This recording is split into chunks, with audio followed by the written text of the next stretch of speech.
Graça e paz, igreja. Essa música que acabamos de cantar, ela tem uma profundidade muito grande. E eu espero que ela venha à sua mente a partir do momento que nós compartilharmos a palavra do Senhor nessa noite. Eu quero convidar vocês para abrirem a Bíblia no último livro do Antigo Testamento, livro do profeta Malaquias.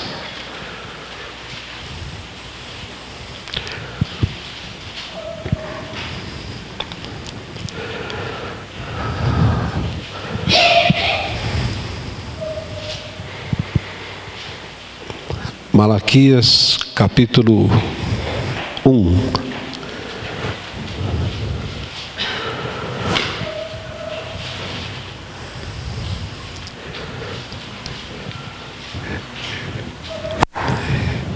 Da mesma forma, eu peço para que vocês acompanhem com seus olhos a leitura a partir do verso 6. Malaquias 1, 6, até o verso 14.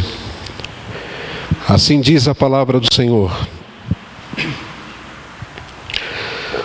O filho honra o pai, e o servo ao seu senhor. Se eu sou o pai, onde está a minha honra?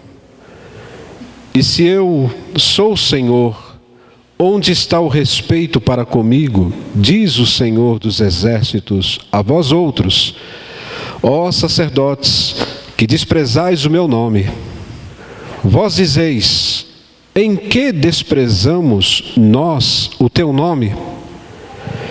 Ofereceis sobre o meu altar pão imundo, e ainda perguntais: em que te havemos profanado? Nisto que pensais, a mesa do Senhor é desprezível. Quando trazeis animal cego para o sacrificardes, não é isso mal? E quando trazeis o coxo ou o enfermo, não é isso mal? Ora, apresenta-o ao teu governador. Acaso terá ele agrado em ti e te será favorável, diz o Senhor dos Exércitos. Agora, pois, suplicai o favor de Deus, que nos conceda a sua graça. Mas, com tais ofertas nas vossas mãos, aceitará ele a vossa pessoa? Oxalá houvesse entre vós quem feche as portas, para que não se acendesseis de balde o fogo do meu altar. Eu não tenho prazer em vós, diz o Senhor dos Exércitos, nem aceitarei da vossa mão a vossa oferta. Mas desde o nascente do sol até ao poente é grande entre as nações o meu nome, e em todo lugar lhe é queimado incenso e trazidas ofertas puras, porque o meu nome é grande entre as nações, diz o Senhor dos Exércitos. Mas vós o profanais quando dizeis: a mesa do Senhor é imunda, e o que nela se oferece, isto é, a sua comida, é desprezível. E dizeis ainda: que canseira! E me lançais muxoxos, diz o Senhor dos Exércitos. Vós ofereceis o dilacerado e o coxo e o enfermo, assim fazeis a oferta. Aceitaria eu isso da vossa mão, diz o Senhor. Pois maldito seja o enganador, que tendo macho no seu rebanho, promete e oferece ao Senhor um defeituoso. Porque eu sou grande rei, diz o Senhor dos Exércitos, o meu nome é terrível entre as nações. Amada igreja, esta é a nossa última mensagem desta série, uma longa série, que chamamos de Em Reforma. No entanto, apesar de ser a última mensagem da série, eu queria lembrar a vocês um lema da Igreja Reformada a qual nós pertencemos.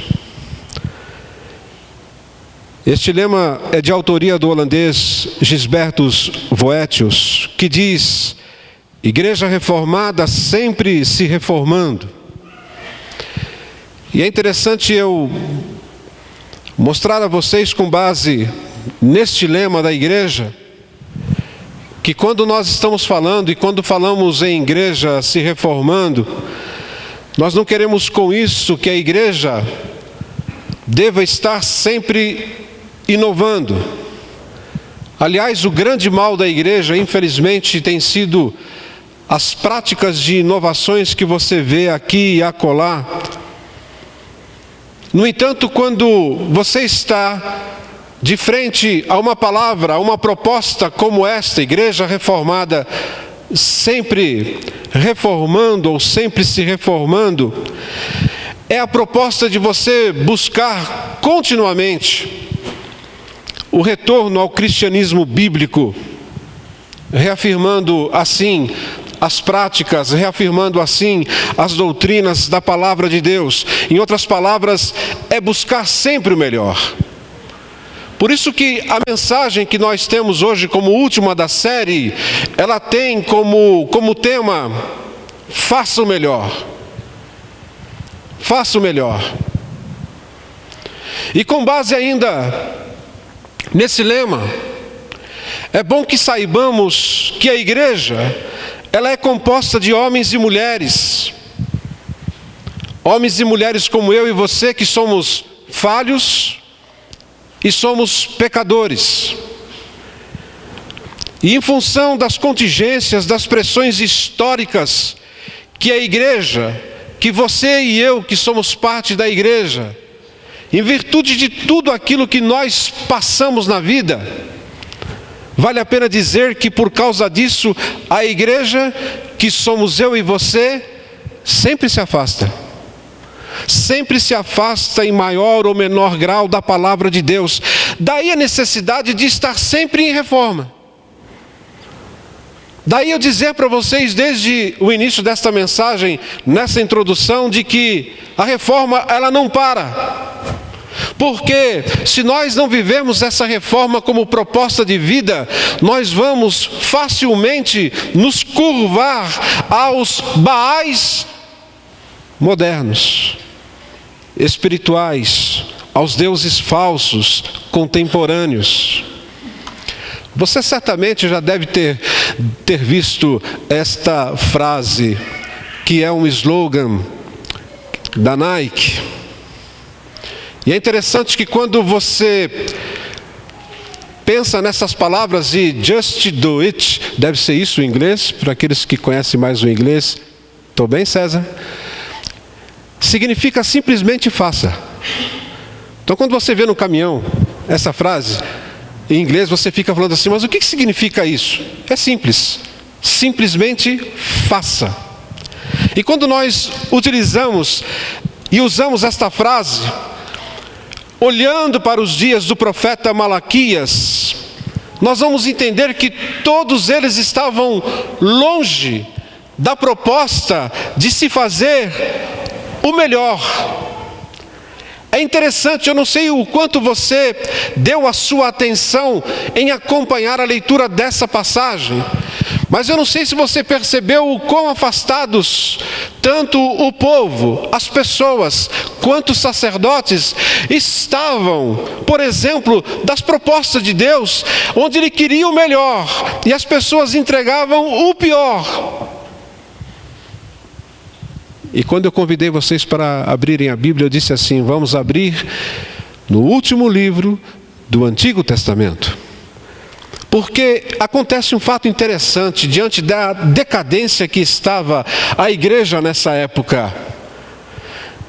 Entre Malaquias e Mateus, que é o primeiro livro do Novo Testamento, nós temos um período histórico aí de 400 anos, que são conhecidos como 400 anos de silêncio, onde você não vai encontrar Deus utilizando-se de profetas, de homens ou de mulheres para manifestar a sua presença.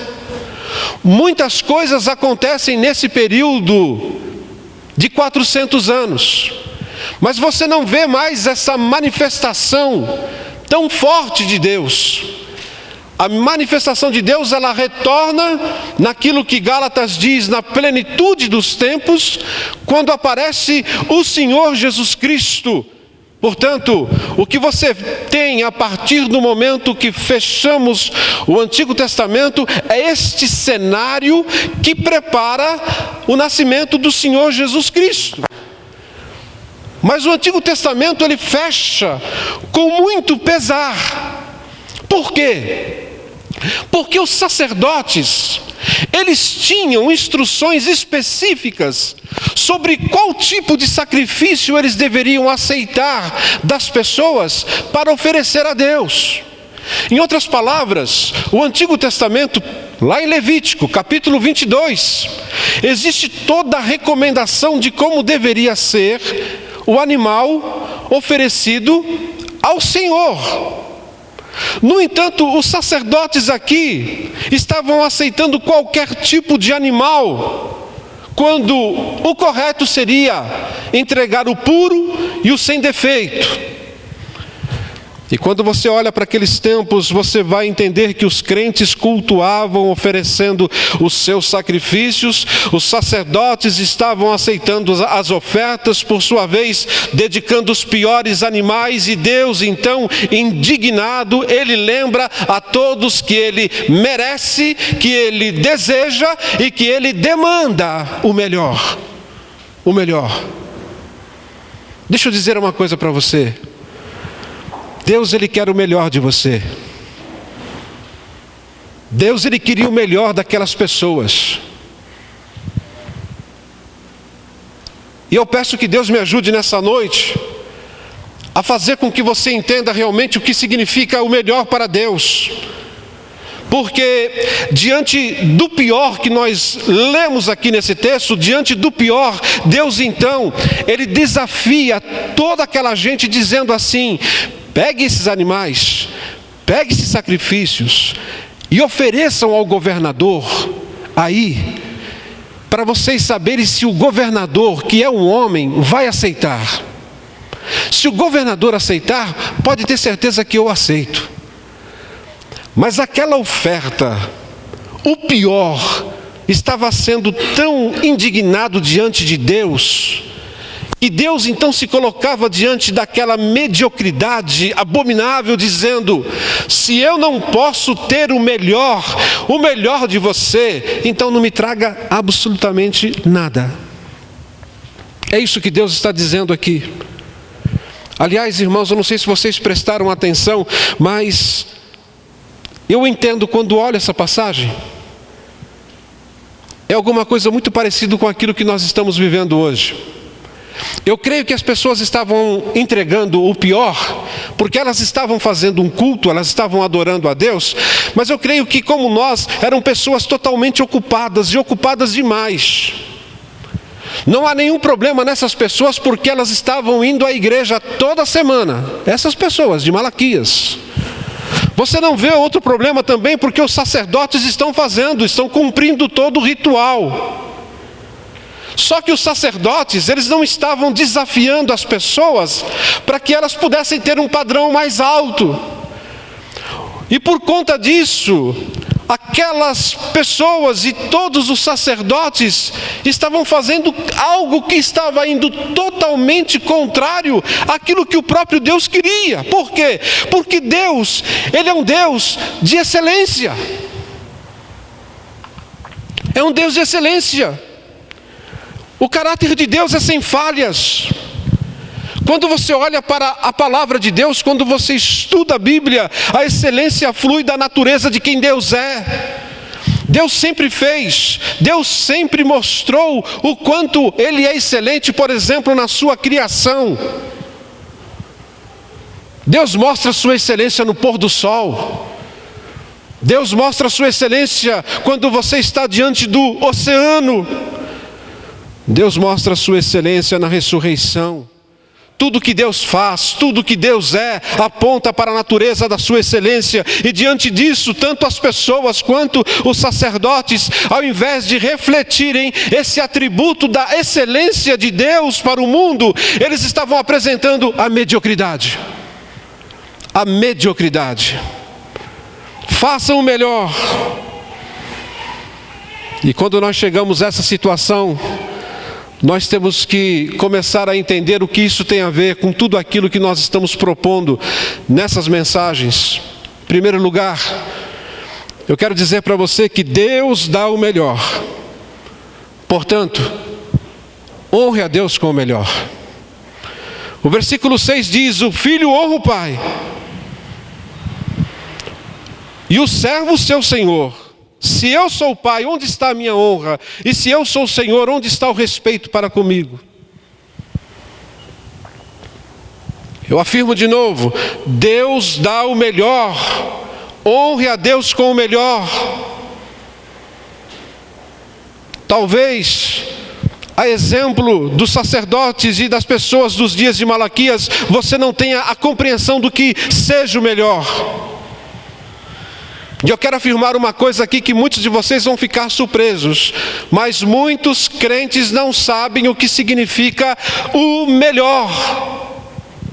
Esse é o grande problema. E é por isso que muitas vezes o nosso sacrifício, ou seja, a nossa oferta de sacrifício, ela está manchada, ela está tão pior quanto aquela que nos dias de Malaquias eram entregues. Talvez você esteja tão ocupado como aquela gente que pensava não ter tempo para preparar o melhor sacrifício.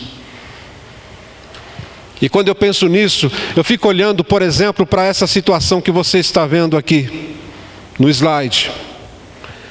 São pessoas que estão correndo atrás do vento. Afinal, nós somos parte de uma geração que diz viver correndo atrás do prejuízo. Talvez você mesmo já deve ter falado um dia: olha, estou correndo atrás do prejuízo. Na verdade, quando nós dizemos estou correndo atrás do prejuízo, você está correndo atrás do vento. E como você está vendo aqui, o vento cansa e entope as veias de vazio. De vazio. Vivemos apressados. Nós queremos tudo ao mesmo tempo. Nós comemos mal. A nossa geração é conhecida como a geração fast food. Nós não temos mais paciência. E é interessante que a consequência de tudo isso é visto, sabe onde? Na sua espiritualidade. Por quê? Porque a forma como nós adoramos a Deus, a forma como nós vamos à igreja do Senhor, demonstra toda a nossa espiritualidade, às vezes cansada, oprimida, sem empolgação, sem motivação. Precisamos de reforma. Nós precisamos de reforma urgente. Como nós mudamos, gente. Às vezes eu estou aqui na igreja e o sentimento que eu tenho no coração é o sentimento de alguns anos, onde a gente tinha tanta empolgação para as coisas de Deus. E como é fácil hoje você perder essa empolgação. Como a gente muda. Mas graças a Deus que Deus não muda. Deus, Ele é imutável. Da mesma forma que Ele deseja, ou Ele desejava o melhor naqueles dias, Ele ainda deseja o nosso melhor hoje. Eu olho para Deus e falo: Deus, o que o Senhor quer de mim hoje? E Deus diz para mim assim: eu quero tudo de você. Mas como assim, Deus? Tudo? Tudo. Eu não quero a sobra do seu tempo. Eu não quero a sobra daquilo que você chama de dom. Eu mereço muito mais daquilo do que você tanto sonha e investe a sua vida. Aliás, aqui vem uma pergunta interessante: o que é que você mais sonha nessa vida? No que é que você mais investe a sua vida? No que é que você gasta mais tempo na sua vida? Porque geralmente nós nos envolvemos, nós nos entregamos àquilo que nós temos paixão, àquilo que tanto gostamos. E sabe o que Deus diz para nós? Eu quero ser a primazia, eu quero o melhor. E o melhor do que você está sonhando e pensando, eu quero ter muito mais do que isso através da sua vida. Isso aqui é sério demais, porque talvez você possa estar olhando para mim e dizendo assim: como é que eu vou dar o melhor se nem mesmo o melhor eu tenho? Eu não tenho o melhor. E se você não tem o melhor, talvez você tenha razão. Talvez, olhando para isso daqui, você esteja entre aqueles que ainda dizem: todos pecaram e carecem da glória de Deus. Eu diria que todos nós aqui nesta noite estamos nessa condição.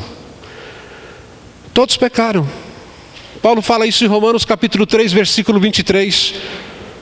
Mas só que tem uma coisa: a partir do momento que nós conhecemos o Senhor Jesus Cristo, nós não precisamos ficar mais apenas pensando: todos pecaram, eu estou pecando todos os dias. Sim, nós somos pecadores, mas nós somos pecadores redimidos através do sangue do Senhor Jesus, e por causa desse sangue eu tenho acesso à presença de Deus. Mas talvez você tenha razão em dizer que você não tem o melhor, porque talvez a sua vida esteja sendo aqui, como que vendido à escravidão do pecado. Se você está na situação de Romanos capítulo 7, versículo 14, você tem razão em dizer que a sua vida ainda não tem o melhor.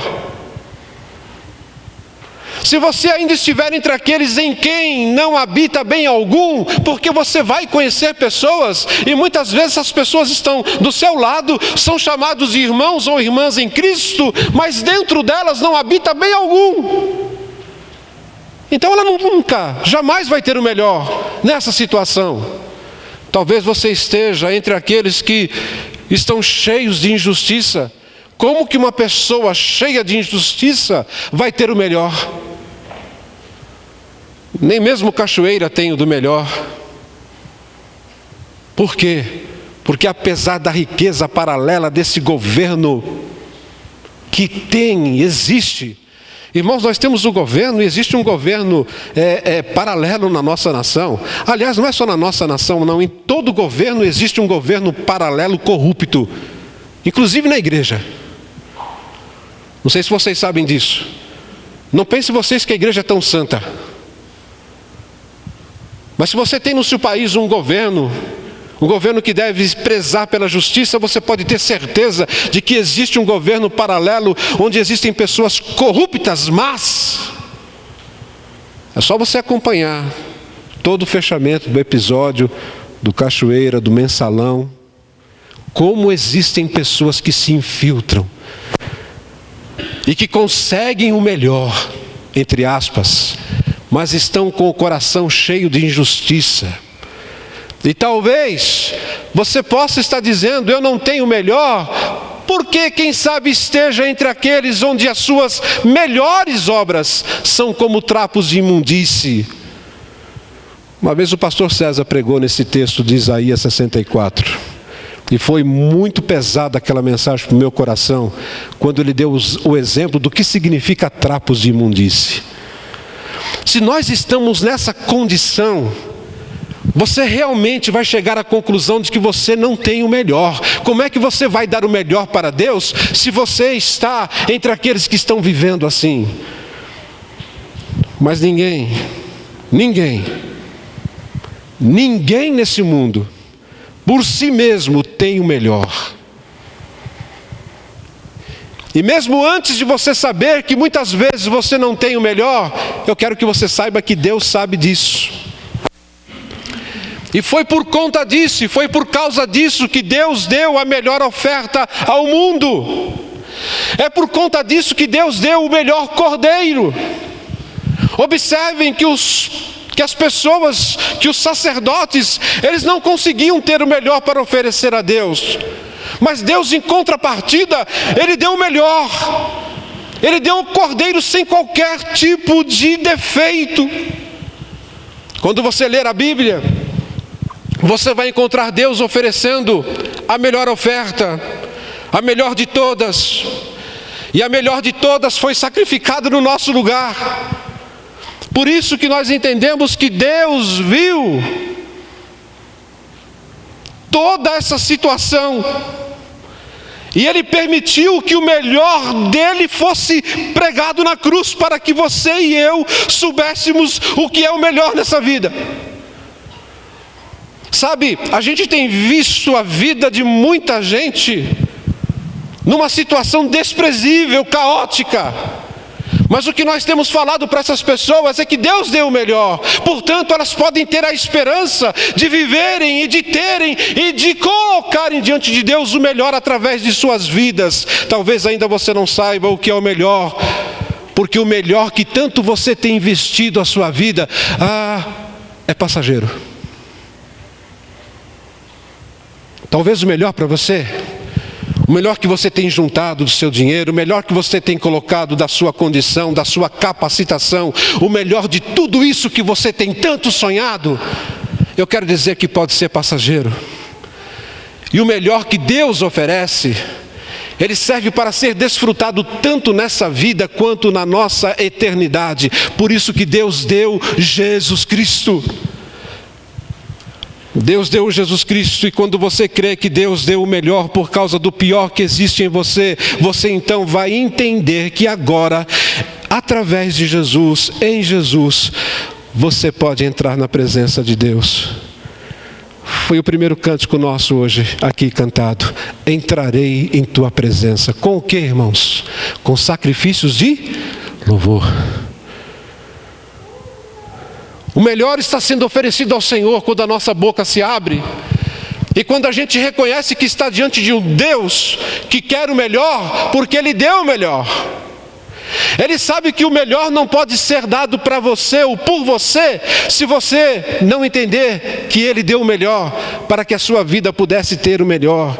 O Cordeiro de Jesus, ou Jesus o Cordeiro, foi oferecido, e pelo sangue de Jesus nós podemos nos aproximar de Deus com confiança e fé. Deus deu o melhor. Honre a Deus com o melhor. O que é o melhor que você faz? Honre a Deus com esse melhor. O que é o melhor que você tem? Honre a Deus com esse melhor. Em segundo lugar, sem o melhor, não haverá a manifestação da graça de Deus. Vou ter que falar um pouco sobre isso. O versículo 9 é motivo de muita reflexão para mim. E nesse versículo, o profeta Malaquias está dizendo exatamente isso.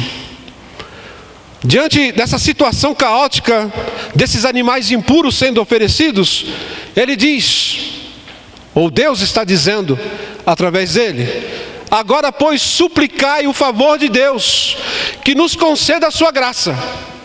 Comece a suplicar, comece a dobrar os joelhos, suplique a graça de Deus. Mas olha como continua o texto: mas com tais ofertas nas vossas mãos, aceitará Ele o quê? Vossa pessoa. A questão aqui não é a oferta. A questão aqui é a pessoa. Em nossas mãos, nós trazemos o que é de melhor ou o que é de pior para Deus. E aquilo que oferecemos reflete a realidade daquilo que somos. Por que o trabalho que eu faço não é tão abençoado na casa do Senhor? Eu vou responder para você agora em nome do Senhor Jesus. Coloque isso na sua cabeça. Aquilo que você faz às vezes não é abençoado porque você não está entregando o melhor. Por que eu não consigo viver a bênção de Deus na minha vida? Porque as suas mãos devem estar sujas. As mãos bondosas de Deus querem derramar graça. Mas como é que Deus vai oferecer a graça dele se as nossas mãos estão tão sujas? É inaceitável para Deus. Às vezes nós queremos dar uma melhor oferta, mas Deus olha para a pessoa, Ele não olha só para a oferta. E é nesse sentido que eu fico pensando muito que sem o melhor não haverá manifestação da graça de Deus. Preste atenção nisso. Sua vida pode estar caminhando para trás, porque você não sabe que Deus deseja o melhor. Quando estava reunida aquela multidão faminta, de noite, e os discípulos pedem para que Jesus despedisse aquelas pessoas porque não tinha nenhum mercado aberto. Jesus olha para aqueles homens e diz assim: é vocês que têm que dar de comer para essas pessoas. E os discípulos, olhando para o Senhor Jesus, podiam dizer: mas existem mais de 10 mil pessoas, como é que nós vamos arrumar comida para tanta gente? E alguém lembrou que tinha lá um jovenzinho com uma marmita de pão e peixe. E essa marmita foi entregue para o Senhor Jesus. Era tudo que aquele rapaz tinha e era o melhor que ele tinha. E sabe, você conhece a história.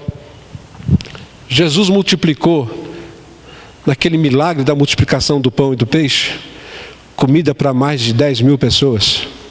E ainda sobraram muita coisa. Quando você oferece o melhor, Deus, Ele faz o melhor.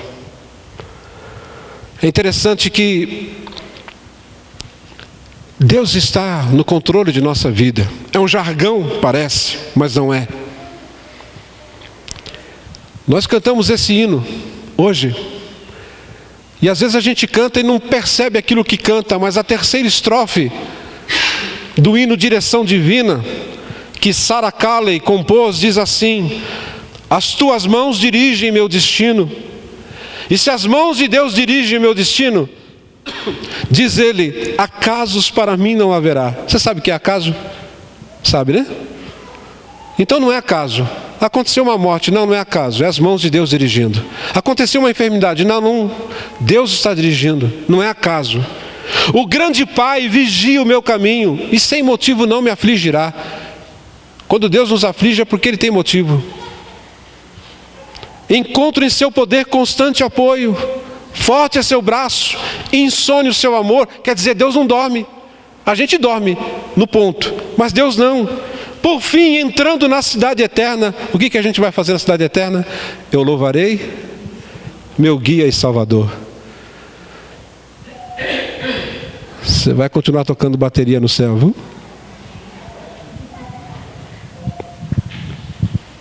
A Cris vai ser professora de baixo no céu. Aí você pode falar para mim, pastor, você está por fora, porque a Bíblia diz que nós todos vamos ser harpistas, tocar harpa.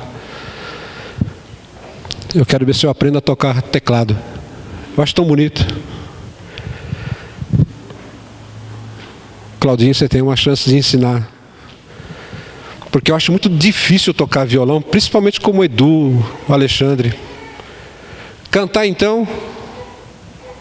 Gente, já pensou? Nós temos a oportunidade de dar o melhor. Honre a Deus com o melhor. Deus é um Deus de graça. Deus tem o nosso destino em suas mãos.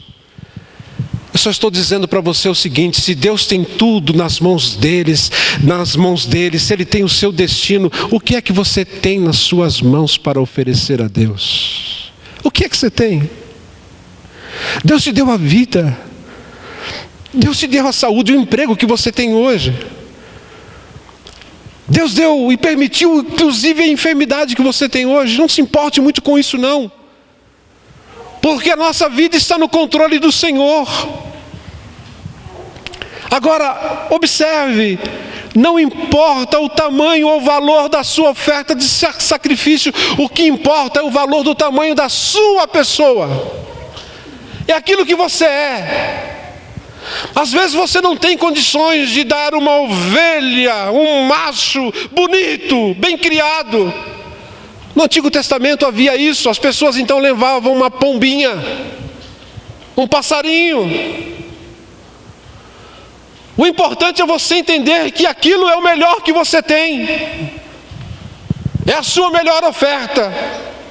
Não é a quantidade, mas é o tamanho da sua pessoa. Lembram da figura ou do testemunho do Senhor Jesus, que estava sentado diante do gasofilácio? Lembra dessa história? Diz que ele estava sentado só observando as pessoas trazerem a oferta. E diz o texto que Jesus ficou ali só olhando. E vieram os ricos, e diz o texto, Marcos capítulo 12, versículos 41 a 44, diz que os ricos depositavam grandes quantias ali, e Jesus observando. Aí de repente, em meio àqueles ricos, em meio a todas as pessoas, veio uma viúva pobre, e diz que ela depositou quantas moedas?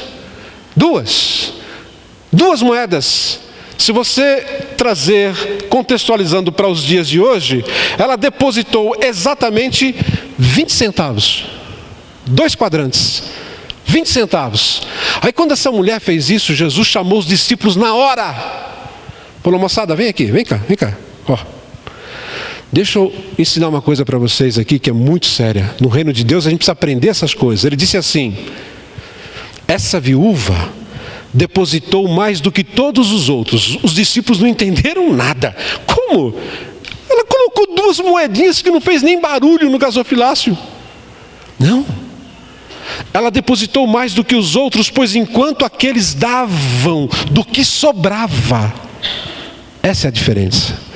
Enquanto aqueles davam do que sobrava, ela deu tudo o que tinha, tudo quanto possuía. Agora deixa eu dizer para você o que vai acontecer na vida dela e na vida dos outros. Ela vai entender, com tudo aquilo que ela deu, ela vai compreender o que significa a manifestação da graça na vida dela. Por quê? Porque a partir do momento que você interage com aquilo que o próprio Deus dá a você, você então começa a receber da parte de Deus graça. Eu não estou falando abundância, eu não estou falando prosperidade, eu estou falando graça. É a graça que nos salva. Efésios 2:8. Pela graça sois salvos mediante a fé. Por isso que a Sandra leu aqui, sem fé é impossível agradar a Deus. Eu preciso de fé, mas eu preciso da graça que me salva. Tudo que temos e tudo aquilo que somos é concedido pela graça de Deus. Cara, por que você sabe pregar? Porque isso aqui é graça. Porque eu sou um chulo, ignorante. Por que você sabe varrer o chão e deixar a igreja limpinha? Porque isso é graça. Por que você consegue conduzir esse ou aquele ministério? Isso é graça. São bênçãos que o Senhor nos dá. Por isso que eu digo para você, se você recebe de Deus a salvação, então ofereça os frutos da salvação ao Senhor. Pela graça sois salvos, mediante a fé. Eu sou salvo, sou, ok, então ofereça os frutos da salvação ao Senhor. Deus está aguardando o melhor. Se você tem uma boa saúde, então dedique isso à obra do Senhor. Eu tenho uma boa saúde? Ok, eu vou dedicar isso à obra do Senhor. Se você recebeu a bênção de ser um bom administrador, então coopere para administrar melhor a igreja do Senhor. Se você recebeu abundância financeira, se você é uma pessoa onde toca o dedo vira ouro, então transforme isso num investimento também para as coisas do Senhor. Se você recebeu essa bênção, essa graça para falar, para cantar, para ensinar e servir, então dedique isso aos propósitos da igreja de Cristo, do Senhor. Por quê? Porque isso que você recebeu é graça. É graça. Graça. Em terceiro e último lugar, o melhor não é o que você faz, mas como você faz. O grande problema hoje é que as pessoas param no o quê, quando elas deviam pensar o como. Versículo 7 diz, ofereceis sobre o meu altar pão imundo e ainda perguntais, o que estamos profanando o Senhor? O que nós estamos errando? Interessante isso, irmãos. Os caras estavam levando o animal cego, com defeito, todo maltratado, e tinham ainda o capricho de perguntar, o que nós estamos fazendo de errado, Deus? O que nós estamos profanando o Senhor? Será que o Senhor ainda não viu aí de cima que o dia está agitado para todo mundo? Será que o Senhor não percebeu que aqui em São Paulo a gente corre para baixo e para cima? Será que o senhor não entendeu ainda que para chegar ao meu serviço, às vezes demora 1, 2 horas por causa do trânsito? Será que o senhor ainda não entendeu que nós estamos vivendo uma vida tão corrida que ainda estamos conseguindo ir à igreja normalmente? Nós estamos indo à igreja, Deus. Semanalmente eu vou à igreja. E nós levamos a nossa oferta que, diga-se de passagem, os sacerdotes estão aceitando. Eles jogaram todo o problema para o sacerdote, né? E é interessante, o que eles estavam dizendo aqui é: a culpa não é nossa não, a culpa é dos sacerdotes. Mas aí eu dou graças a Deus à estrutura da igreja do Novo Testamento, porque no Novo Testamento acabou esse negócio do maioral, acabou esse negócio do cara colocar um paletó, pegar o microfone e falar assim: eu sou o pastor dessa igreja e ponto final. A partir do Novo Testamento você tem uma igreja onde todos são sacerdotes, onde agora não existe mais aquela desculpa: olha, eu estou entregando lá e eles estão aceitando. Por isso devemos nos preocupar em fazer o melhor. E o melhor não tem com o que fazemos, mas como fazemos. E o que significa o que, irmãos? O que significa? Eu vou à igreja. É o que eu faço. Pode ter certeza que no domingo, 9h30 da manhã, eu estou na escola bíblica. Pode ter certeza que às 18h30 eu estou lá no culto da minha igreja. É o que eu faço. Um exemplo prático disso foi o que fizeram os sacerdotes Nadab e Abiú. Eu creio que vocês lembram dessa passagem, Levítico capítulo 10, em que os dois, são 2 irmãos, filhos de Arão. Eles eram sacerdotes e eles tinham um culto para fazer. Basicamente é aquilo que nós fazemos aqui. Então imagino vocês, é o pastor que está pensando assim: eu tenho que ir na igreja hoje, eu tenho que pregar a palavra de Deus. Então Nadab e Abiú, eles tinham que, na verdade, levar fogo para colocar no incenso, que era um ritual do culto da época. A obrigação deles como sacerdotes era fazer aquilo. Era como se eu estivesse aqui levando vocês a cantar, pregar e assim por diante. Era a mesma coisa, só que agora nós fazemos de forma diferente. Mas Nadab e Abiú deviam estar assistindo o jogo das 4 horas da tarde, no domingo. E de repente eles disseram: rapaz, está quase na hora do culto. E Abiú disse para Nadab assim: mas vamos fazer o seguinte, vamos pegar lá um esboço de sermão na internet e a gente prega lá de qualquer jeito, cara. Não precisa ficar preocupado não. O importante é o nosso time ganhar do Flamengo hoje, né? E ganhou, é isso? Aí os caras pegam e vão. E os dois, Nadab e Abiú, foram, diz o texto, foram com fogo estranho. Quando esse negócio de fogo estranho é um negócio preocupante. E quando eles acenderam fogo estranho diante do altar, o que aconteceu? Diz que saiu fogo de Deus do altar e consumiu quem? Os dois. Morreram diante do Senhor servindo a Deus. Eu ainda acho que no outro dia teve aquela cerimônia, aquele culto fúnebre. Oh Deus! Eram 2 sacerdotes, filhos do sacerdote Arão. Eram gente boa. Mal sabiam eles que aqueles caras estavam oferecendo o pior para Deus. E a gente chega à conclusão de que nós estamos vivendo sacerdócio hoje, irmãos. E da forma prática, existem instruções da parte de Deus. E essas instruções, elas vêm ao nosso encontro e dizem assim: dê o melhor de você para Deus, porque Deus deu o melhor dele para você. Não adianta você pensar que cultuar no templo é tudo. O problema não é o que você faz, mas é como você faz. Como é que você está fazendo a sua adoração? E mais ainda, presta atenção nisso daqui. O versículo 13 diz que esses que estavam fazendo o quê? Indo à igreja normalmente, sabe como é que eles ficavam no culto? Que canseira! Versículo 13, não estou... Eles estão dizendo: mas que canseira esse culto, né? É como aquelas pessoas que vêm na igreja e o melhor cochilo que tem é o cochilo na hora do culto. Que é o cochilo santo, não tem lugar melhor do que esse. Você cochilando, ouvindo o pastor Eduardo pregar, não tem coisa melhor. Não é não? Que canseira. Mas isso só acontece com aqueles que estão vivendo o quê? Porque quando você está vivendo o como, você está querendo fazer o melhor. Como é que eu faço melhor? Como é que eu faço melhor? Por isso que o ministério da igreja adverte.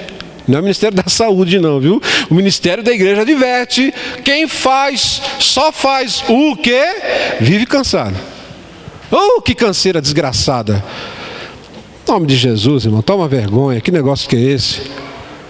Nós precisamos compreender que quando a gente faz o melhor para Deus, a gente fica realmente empolgado. Por isso que a teologia da Nike, simplesmente faça, ela tem a sua verdade, mas para nós, os crentes, nós temos que fazer o melhor. O melhor. E o que é o melhor? Estou terminando. Pode ler comigo? Pode. Rogo-vos.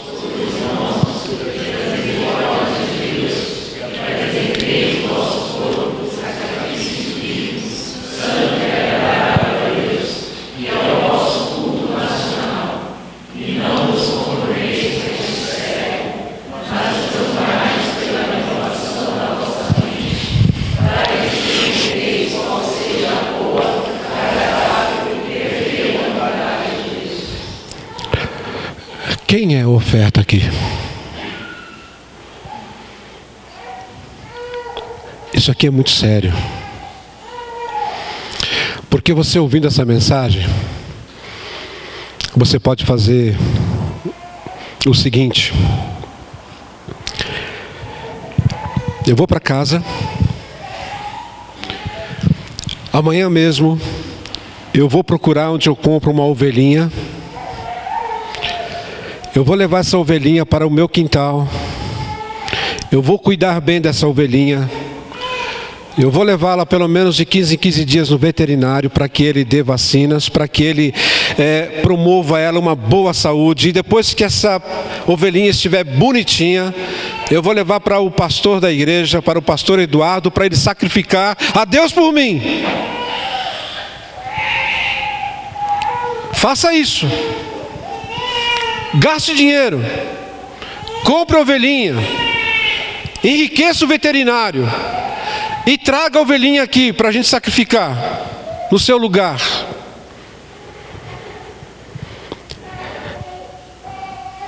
Jesus foi o último dos sacrifícios. Nós não temos mais sacrifício. Quem faz sacrifício hoje é só macumbeiro. E eu tenho certeza de que macumbeiro você não é, nem eu sou. A proposta que nós temos aqui para você é que o sacrifício a ser apresentado, o melhor a ser apresentado, é você. Apresenteis o vosso corpo, é você. E você pode fazer isso. E a gente deu toda essa série de mensagens para você chegar a essa conclusão de que existe uma unidade de propósito e você sabe o como você pode fazer isso, não é o que. Se você quiser continuar fazendo o que, você vai continuar fazendo aquilo que as pessoas estavam fazendo nos dias de Malaquias, indo à igreja, indo à igreja, indo à igreja. E Jesus e Deus, desculpem, olhando para aquilo, disse: estou indignado disso, eu não gosto disso, eu não suporto isso. Aprendo a fazer o como. Como? Integrando, participando e alcançando. Repito o que eu ouvi ontem de um pastor pregando, e já pregou aqui na nossa igreja, Diogo Inawashiro, que vai ser pastor do nosso presbitério a partir de agora. Está sendo recebido pelo nosso presbitério. Toda vez que ele fala que vai para o Japão, aquele homem tem um sorriso nos lábios impressionante. O que está acontecendo? Ele e a esposa saindo do convívio da família para ir para o Japão. Sim, ele está apresentando o melhor.